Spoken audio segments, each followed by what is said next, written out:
Мен Оқан Қазезұлы, Қытай Халық Республикасы, Іле-Қазақ автономиялы облысы, Тарбағатай аймағы, Қобық ауданы, Сағанкөл Бестерек қыстағының тұрғынымын.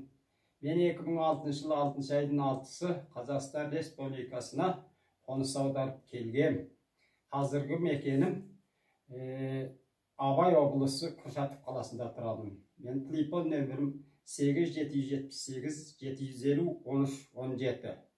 Мен маңызданудағы себебім Қытай Халық Республикасы 4 маусымдық күзеулік, жайлаулық, көктеулік 4 маусымдық 50 жылға берген, заңды тоқтаммен берген жерімнің қаражатын бермей отыр. 2015-ке дейін үзіп жүріп алып келген. 2015-тен кейін тоқтатып тастаған.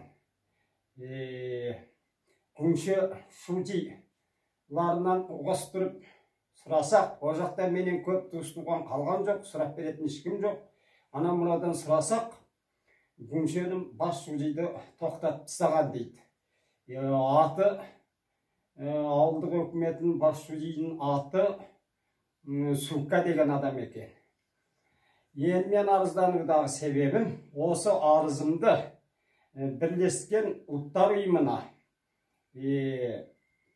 халықаралық адам құқығын қорғау орнына және Қытай халық өкіметінен осы арызымды біржақты етіп өндіріп берулеріңізді сұраймын.